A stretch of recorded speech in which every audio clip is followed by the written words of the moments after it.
네, 요즘 코로나19 관련한 허위 조작 정보들, 이른바 가짜 뉴스들 광범위하게 퍼지고 있습니다. 자고 일어나면 그 많은 가짜 뉴스들이 생산돼서 우리의 눈앞에 펼쳐지는 상황인데요. 오늘도 가짜 뉴스 팩트 체크 해보는 시간 갖도록 하겠습니다. 화면 함께 보시죠. 자, 4월에 여행사들이 집단 부도가 날 것이다. 이런 얘기 있고요. 이건 미국 얘기입니다. 뉴욕의 상류층을 중심으로 뉴욕 폐쇄설이 돌고 있다는데요. 과연 사실일지. 자, 그리고 이 문제는 어제도 한번 다뤘지만 굉장히 중요한 문제이기 때문에 오늘 좀 더 깊이 한번 다뤄보겠습니다. 미 하원에서 한 공화당 의원의 얘기죠. 한국의 진단 키트는 부적절하다라고 FDA가 평가했다라는 얘기. 과연 진실인지 볼 테고요. 마스크를 무료로 나눠준다. 굉장히 좋은 일인데 문제는 사기라는 데 있는 것이죠. 자, 화면으로 돌아와 주십시오. 하나씩 한번 살펴보겠습니다. 먼저 첫 번째입니다. 코로나19 때문에 여행업계가 어려운 건 사실입니다. 그런데 다음 달이죠. 4월에 여행사들이 집단 부도가 날 것이다. 최 의원님, 사실인가요? 결론적으로 말씀드리면 가짜 뉴스입니다. 그리고 이 가짜 뉴스는 두 가지 내용을 담고 있는 그 뉴스인데요. 우선 첫째는 기재부와 제약회사 대표들이 만났다. 네. 만났는데 그 자리에서 4월에 여행업계가 두 개 빼고, 그러니까 대형 여행업체 빼고 다 부도난다라는 얘기가 나왔다. 요게 하나 있고요. 네. 거기에 또 덧붙여져 있는 것이 코로나19 때문에 겪고 나면 폐에 심각한 후유증을 남긴다는 거예요. 네, 요게 같이 들어있다고 합니다. 근데 우리가 가짜뉴스를 계속 살펴보았지만 가짜뉴스의 특징은 일부 사실을 담고 있다는 거예요. 그렇습니다. 그러니까 지금 이 상황에서 정부 기관이 제약회사들과 만날 일이 많지 않겠습니까? 그거 사실일 것 같아요. 그런데 그 자리에서 왜 엉뚱하게 여행업체 얘기가 나오냐. 네. 이래서 가짜뉴스는 또 허점이 있는 겁니다. 네. 그렇기 때문에 이거 사실이 아니고요. 오히려 이런 식의 가짜뉴스가 우리 여행업체 부도를 부추기는 가짜뉴스다. 그렇죠. 네. 네, 그런데 제가 가짜뉴스에 대해서 한 말씀 더 드리면 꼭 이런 가짜뉴스에 예를 들면 폐기능이 약한 사람은 엄청난 문제가 된다. 치료돼도 폐 손상이 나온다더라. 요게 붙어요. 네. 이게 공포를 부추기는 거거든요. 이건 타겟이 누구냐. 저는 이게 타겟이 연세 많은 어르신들, 그렇죠. 그리고 다소 보수적인 분들이라고 생각합니다. 왜냐하면 뇌 구조상 이게 보수적인 분들은 공포를 감지하는 뇌 부위가 더 활성화돼 있다고 합니다. 그러니까 공포에 반응하는 사람들에게 이런 가짜 뉴스가 어필하게 되는 거죠. 보세요. 그 여행업체가 다 부도난데 공포스럽잖아요. 그런데 이 공포가 발달되지 않은 사람들은 그게 사실일까? 이렇게 생각하게 되잖아요. 그리고 폐에 엄청난 폐 손상이 온대. 이런 얘기 들으면 공포스럽잖아요. 그 반응하는 분들이 타겟이 되는 겁니다.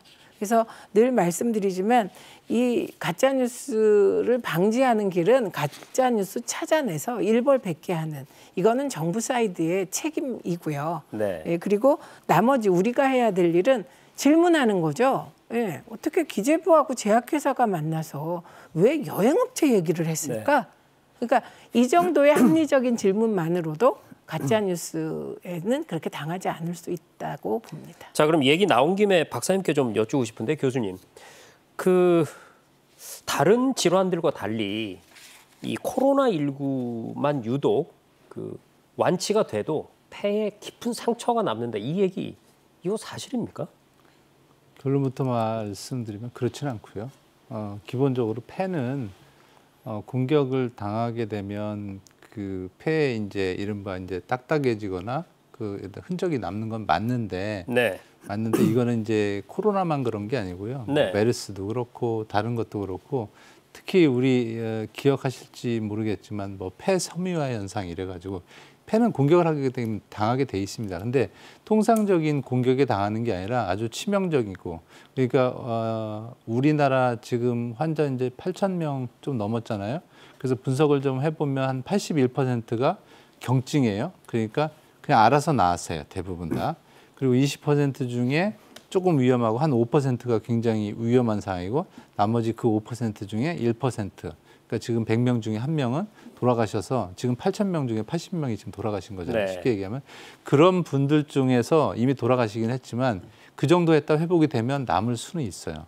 근데 일반적인 상황에서 폐에 뭐 공격을 당해서 남다. 그건 아닙니다. 그리고 네. 이거는 코로나만 그런 게 아니라 다른 질병도 동일한 거다. 네. 그래서 코로나의 특이적인 어떤 폐에 대한 공격성이 있어서 그런 건 전혀 아니다. 네. 이렇게 말씀드리겠습니다. 의학적으로 확실하게 밝혀주셨고요. 자, 그리고 정부가 공식 발표를 한 내용에 의하면 기재부와 제약회사는 만난 적이 없습니다. 네. 만날 일도 없고요. 만난 적도 없습니다. 자, 두 번째 얘기로 넘어가 보죠. 이 가짜 뉴스 때문에 문제가 되는 건 세계 공통인 것 같습니다. 자, 미국이요. 지난 주말에 국가 비상사태를 선포했죠. 그런데 뉴욕의 상류층을 중심으로 뉴욕 봉쇄설이 나돌아서 혼란이 일었다고 하는데요. 김평론가님 어떻게 된 겁니까? 뭐 전문직 종사자들 중심으로 이제 문자 메시지라든가 이메일을 통해서 이런 내용들을 전파받았는데 앞에 그런 게 달려 있어요. 의료계 고위층 친구한테 들은 얘기야. 아, 네. 뭐 그다음에 마이크 블룸버그 전 시장의 딸 에미와 뭐 지금 얘기를 했는데 그때 점심을 먹은 사람이 나한테 들려줬어. 네. 이런 식의 앞에 문구가 붙어서 지금 뉴욕이 봉쇄되니까 봉쇄된 이후에는 물품도 들어오지도 않고 뭐 또 서민들이 사재기하고 그렇게 되면은 난리가 나. 빨리 벗어나는 게 좋아. 이런 그 문자가 돈 겁니다. 그런데 이게 뭐 굉장히 우리나라에서는 좀 주로 서민들 중에서 지긋한 연세가 있는 분들의 단톡방을 중심으로 도는 네네. 그런 식의 가짜 뉴스인데 네. 이게 뉴욕에서는 고위층에 있다고 볼 수 있는 전문직 종사자들 이런 사람들한테 돈 거예요. 그래가지고 뭐 그 건물들이 텅텅 빌 정도로 사람들이 엑소더스를 했다고 하는 얘기가 나왔는데 네. 일단은 이 상황을 놓고 뉴욕타임즈가 그 날카롭게 비판을 하면서 어떤 얘기를 했느냐. 우선 지금 상대적으로 미국의 언론들은 그 특히나 레거시 미디어들이 자기 역할들을 좀 다 하고 있는 그런 상황이에요. 그러다 보니까 제대로 검증된 정보들을 그 보내거든요. 근데 이 부자들은 자기네들끼리의 어떤 그 소식, 자기와 진짜 친한 그 특정한 계급에 속하는 사람들의 소식을 더 신뢰해요. 이게 우리 기생충이라는 영화에도 잘 나와 있지 않습니까?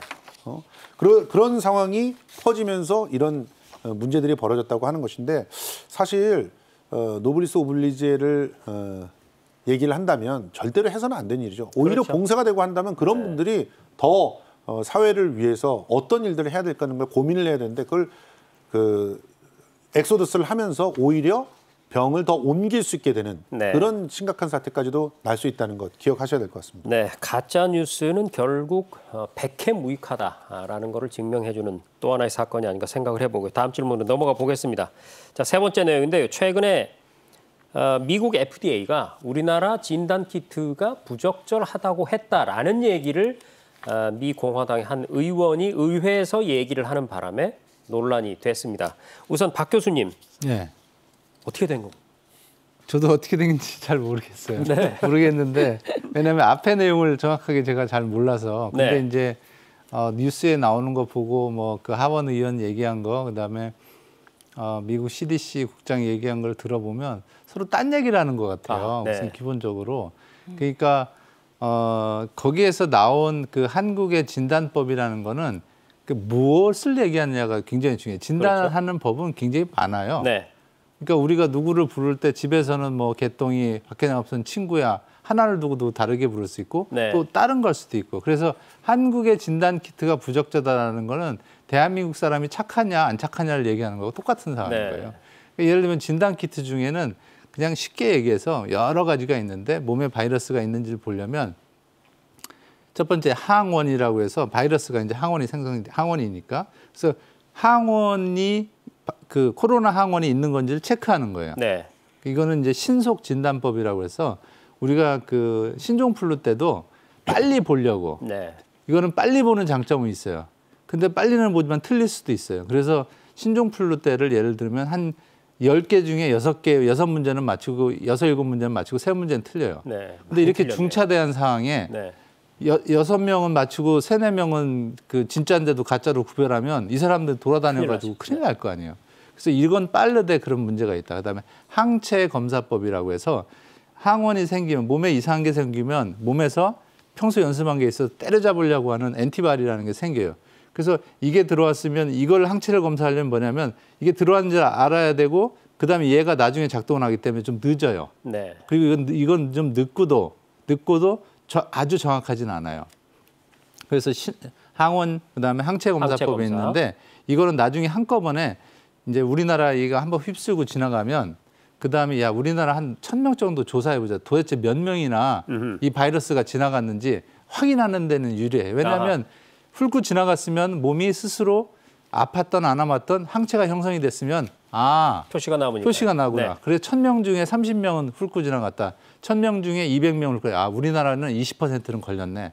병원에 간 사람 한 사람밖에 없지만 이렇게 이제 확인하는 작업이 되는데 지금 현재 우리가 하는 거는 유전자 검사법이라고 해서 DNA 검사법. 바이러스의 PTRC라고 외국이니까 저도 쓰면 RT-PCR이라고 해서 Real Time Polymerase Chain Reaction이라고 해서 바이러스가 어느 정도 크기냐면 시간이 조금 있다고 하셨으니까 10의 마이너스 9승이에요. 그러니까 네. 10의 마이너스 9승. 10억 분의 1m예요. 바이러스가. 그걸 1나노미터라고 하는데 바이러스의 크기가 10에서 400나노미터예요. 10억 분의 1이니까. 그러니까 바이러스를 여기다 모아놓으면 여기에 36억 개가 모여요. 이 정도면. 그러니까 요거 2개 붙이면 우리 전 세계 인구가 다 모여요. 그래서 요거 바이러스를 구경할 수 있겠어요? 못하죠. 그러니까 이걸 증폭을 해요. 계속 뻥튀기처럼 1에 1승, 2에 3승, 2에 4승. 그래서 2에 한 30승 하면 보일까 말까요. 네. 형광물승이. 그래서 이건 직접 바이러스를 보는 거예요. 굉장히 정확하죠. 네. 그래서 이거는 RT-PCR은 전 세계적으로 이걸로 하는 거는 틀리지는 않다. 근데 한 98.9점 나와요. 그래도 이거는 검사는 어쩔 수가 없어요. 바이러스가 이렇게 작기 때문에. 네. 그래서 이거를 우리가 쓰고 있는데 RT-PCR법을 쓰고 있는데 거기서 얘기한 거는 어떤 기업이 항체 검사법 이것도 나쁜 게 아니에요. 빨리 할 수 있고 여러 가지 장점이 있어요. 근데 대신에 이 PCR 검사는 장비가 엄청 비싸요. 근데 요거는 그냥 키트처럼 우리 임신 검사법 이런 것처럼 빨리 해요. 간단하게. 네. 나쁜 게 아니고 장단점이 있는 거예요. 이거를 우리나라 표준으로 했냐니까 FDA에서는 이거는 표준으로 쓸 수 없죠, 당연히. 그러니까 딴 걸 갖고 우리나라에서 지금 열심히 하고 있는 RT-PCR을 하고 안 된다는 얘기를 한 것 같아요. 네. 그거 서로 다른 얘기인 거예요. 그러니까. 그렇죠. 헛다리 짚은 거. 제가 보기에는 그런 거 같고 이제 여기서부터는 이제 뭐 그 하원이 의원님께서 의도적으로 했니 안 했니라고 하는데 우리는 세계적으로 이 진단 키트에 있어서는 누구도 따라가지 못하고 미국 그 CNN, 영국 BBC, 독일 슈피겔지에서 어메이징하다고 한 거기 때문에 누구도 부정하지 않는 사실이기 때문에 그 하원님의 뭐 그런 발언에 대해서 우리가 굳이 언급할 필요도 없다. 그렇습니다. 신경 쓸 이유가 없습니다. 교수님도 좀 전에 설명을 해주셨지만요. 대한민국이 현재 코로나19 바이러스에 관해서 사용하고 있는 진단 키트 방식은 유전자 검사 방식입니다. 전 세계적으로 가장 정확도가 높아서 통용이 되고 있는 방식이고요. 자, 그런데 말이죠. 이 상황을 보면 처음에 미 의회에서 이런 얘기가 나왔다더라. 그 얘기가 한 의학 전문 기자의 개인 SNS를 통해서 얘기가 나왔는데 이것이 그걸로 끝난 게 아니라 한 언론사의 보도를 통해서 확대 재생산이 됐습니다.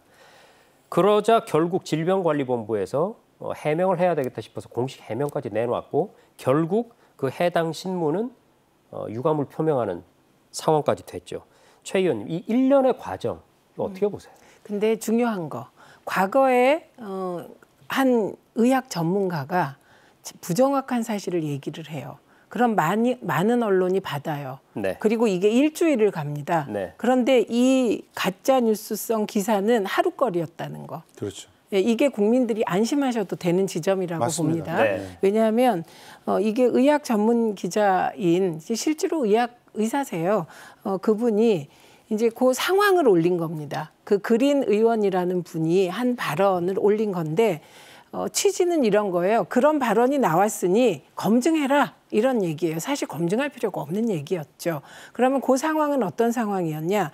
미국 하원에서 민주당 의원들 중심으로 왜 대한민국처럼 미국은 못하냐라는 질문이 쏟아지는 분위기였던 겁니다. 그렇죠. 그러니까 공화당은 트럼프의 정당이잖아요. 그러니까 공화당 의원이 트럼프를 옹호하는 발언, 그 답변을 끌어내는 과정에서 나온 게 이 얘기예요. 그래서 의학적인 내용은 아까 교수님이 말씀하신 대로, 그러니까 그 우리나라의 한 그 기업이 FDA에 항체 검사법의 승인 절차를 요청했다고 합니다. 그러니까 네. 미국 FDA가 그 항체 검사법에 대해서 이게 미국이 쓰기에는 적절하지 않다라고 답한 거예요. 이건 미국 입장에서 너무 당연하죠. 그렇죠. 왜냐하면 그 우리나라 그 기업이 올린 항체 검사법과 미국에서 준비하는 항체 검사법이 또 달라요. 뭐 이것도 복잡하게 IG 기법, ICG 기법 막 얘기를 하더라고요. 근데 미국 입장에서는 미국 시스템에 맞는 그런 항체 검사법을 만들고 있는데 IG 검사를 하는 한국의 항체 검사법이 적절하지 않다, 미국엔. 왜냐하면 미국에 혼란을 주기 때문에. 이게 핵심이거든요. 네. 그런데 그 의학 기자가 제가 보기엔 참 의문스러웠다고 판단을 합니다. 의문스럽게 뭔가 한국의 진단 키트가 미국에서 거부당한다는 듯한 느낌을 네. 줬다는 겁니다. 그렇죠. 그런데 중요한 건 언론들이 그 한 언론이 그걸 받을 때 저는 그 기자가 이 사실을 몰랐을까? 몰랐으면 말이 안 되죠. 안 써야 돼요. 왜냐하면 그런 그린 의원의 발언이 나왔으면 검증해야죠. 그렇죠. 그 사람이 얘기한 건 무슨 방법인가? 네. 교수님한테만 전화해도 끝나는 사안이죠. 그렇습니다. 네. 분명히 전화 안 했을 때고 그냥 혼란이 있다 지금. 네. 뭔가 우리나라 진단키트에 문제가 있다는 느낌을 주고 싶었을 겁니다. 네. 그런데 중요한 건 하루거리로 끝났다는 거고요. 그다음에 그거는 사과가 아니죠. 유감 표명. 유감 표명은 억지로 사과할 때 쓰는 거잖아요. 그러니까 사과라고 보기가 힘든 거고 저는 이제 이 관련된 기사를 또 이제 받은 게 있습니다. 그 기사가 주로 어떤 기사냐면 일부 언론은 팩트 체크를 했고요. 또 일부 언론들은 그 의학 전문 기자의 변명을 실어줬어요. 계속 실어줬죠. 예, 계속 실는데 그 리드 기사를 보시면 우리나라 진단 키트가 부정확하다는 느낌을 풍기면서 어떤 게 들어있냐면 음성이었다가 양성으로 바뀌는 사례가 잇따르고 있는 가운데 이 문제 제기가 있대요. 네. 그래서 제가 그냥 넘어갈 수가 없잖아요. 제가 기자 출신인데. 그래서 도대체 우리나라에서 음성이었다가 양성 판정을 받은 사람은 몇 명일까를 취재에 들어간 겁니다. 네. 어제 취재에 들어갔어요. 그런데 취재가 잘 안 돼요. 왜냐하면 질본이 이것까지 신경 쓸 수가 없는 거예요. 맞아요. 네. 그래서 할 수 없이 어떻게 했겠습니까? 언론에 난 음성인데 양성된 걸 다 찾았어요. 47건이 나왔습니다. 네. 그래서 제가 이 47건, 25대 47 계산해 보니까 아까 교수님 말씀하신 98.9%의 정확도. 네. 딱 맞아 떨어지더라고요. 그리고 그중에 보니 또 어떤 게 있냐면 음성에서 양성으로 판명이 난 경우는 1차, 2차 검사에서 음성, 3차에서 난 경우가 있어요. 이거 뭔지 아세요? 아까 말씀드렸듯이 처음에는 너무나 바이러스 숫자가 작았던 거예요. 이 사람의 몸이. 근데 1차 검사, 2차 검사, 3차 검사 할 때쯤 기계로 증폭된 게 아니라 몸에서 증폭이 돼서 자가증식. 네. 예, 자가증식이 돼서 진단할 수 있는 수준의 숫자가 된 거예요. 네. 그러니까 이것도 사실은 요 예를 빼면 47건에서 더 떨어지는 거예요. 그렇죠. 그러니까 98.9%는 1.1% 정도의 오류가 있다는 거잖아요. 그러니까 이게 마치 우리나라 진단키트가 문제가 많다는 식의 전제 자체가 틀렸다. 이것까지 네. 제가 어제 취재했습니다. 참고로 말씀드리면 네. 이거는 뭐 그 진단 키트 자체가 그럴 수밖에 없어요.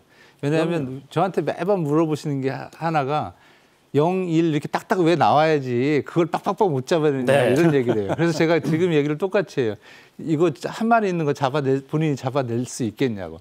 그러니까 이렇게 98%를 잡아내는 게 신기하다고 생각하시라고 네. 여러분들. 예, 그리고 맞습니다. 아까 얘기했지만 아까 말씀 47건 중에는 의원님 말씀하신 것 중에는 그 중에는 가짜로일 수도 있지만 사실은 말씀하신 것처럼 그 안에 바이러스가 작으면 못 잡아냈기 때문에 그거는 이 테스트기가 잘못된 게 아니에요. 그런 이제 상황이 있다는 거는 꼭 좀 명심을 하시면 좋겠습니다. 네, 그렇습니다.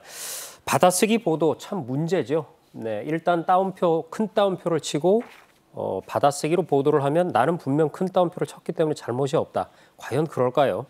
이런 받아쓰기 보도를 하게 되면 조금 전에 보신 것처럼 우리 최민희 전 기자님께서 현재는 기자가 아닌데도 불구하고 취재를 하게 됩니다. 네, 이런 상황이 있어서는 안 될 것 제가 같고요. 뭘 네. 또 취재했는지 아세요? 네. 홍해걸 어머나. 네. 예. 네, 그 의학 전문 기자가 페북에 올렸을 때 제가 그걸 취재했습니다. 그래갖고 제 페북에 올렸습니다. 답하라고. 네. A, B, C, D다 이렇게. 그러니까 이거는 저만 이런 게 아니고요. 지금 1인 미디어 하시는 분들이 다 그렇게 취재를 하고 계시더라고요. 그래서 우리 김성수 그 1인 미디어도 아마도 취재를 할 것 같습니다. 그리고 네. 지금은 더 열심히 해주셔야 돼요. 네. 그리고 또 한 가지 말씀드릴 게 이게 과거에는 언론이 좀 모호한 사실이 있지 않습니까? 예를 들면 중국 입국 제한과 코로나의 확산 관계는 저는 모호한 면이 있다고 생각해요. 네. 왜냐하면 폐쇄했으면 그럼 없었을 거다 이런 주장과 폐쇄도 소용없다는 주장이 딱 떨어지질 않습니다. 결과가 네. 대충 정황을 추정하는 거잖아요. 오래 가요. 이런 식의 의제는. 그런데 코로나19와 관련한 키트 문제는 그거야말로 0 아니면 1이에요. 틀렸거나 맞았거나. 그래서 하루거리라는 겁니다. 네. 그리고 특히 코로나19와 관련해서 언론이 의문스럽게 보도해도 잘 통하질 않아요. 그 이유는 명확해요. 이건 내 목숨과 관계돼 있기 때문에 그렇습니다. 예를 들면 정치적인 사안에 대한 판단. 뭐 A는 좋고 B는 싫어. 뭐 A는 빨갱이고 B는 아니야. 뭐 이런 식은 뭐 그래봤자 저하고 무슨 상관이 있습니까? 그런데 코로나19와 관련한 요 정보는 너무나 나에게 중요해서 사람들이 믿질 않고 여러 개를 찾아보고 특히 가장 정확한 정보는 어디에 있느냐. 하루 2번씩 발표하는 질본 발표에 있다. 그렇습니다. 네, 받아쓰기는 이제 학교에서만 했으면 좋겠고요. 맞습니다. 전직 기자, 현직 기자가 아닌 분이 이제 취재를 안 해도 되는 사회, 그런 네. 사회를 꿈꿔봅니다. 자, 마지막 내용 하나 더 다뤄보죠. 마스크를 무료로 나눠준 데가 있다는데 저도 귀가 번쩍 뜨이는데요. 네. 김 평론가님 어떻게 된 겁니까? 절대로 이런 문자가 왔을 때 클릭하시면 안 됩니다. 아하, 이거는 스미싱입니다. 네, 실제로 제 가까운 분이 이걸로 피해를 입었어요. 네, 자기 정보가 빠져나가고 그래서 그걸 가지고 결국 공인인증서를 어떻게 했는지 금액까지도 빠져나간 그런 사례가 지금 제 주위에서 바로 일어났어요. 아하.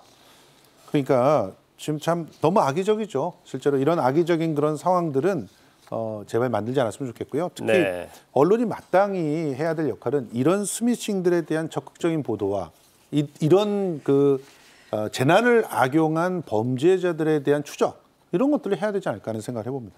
네,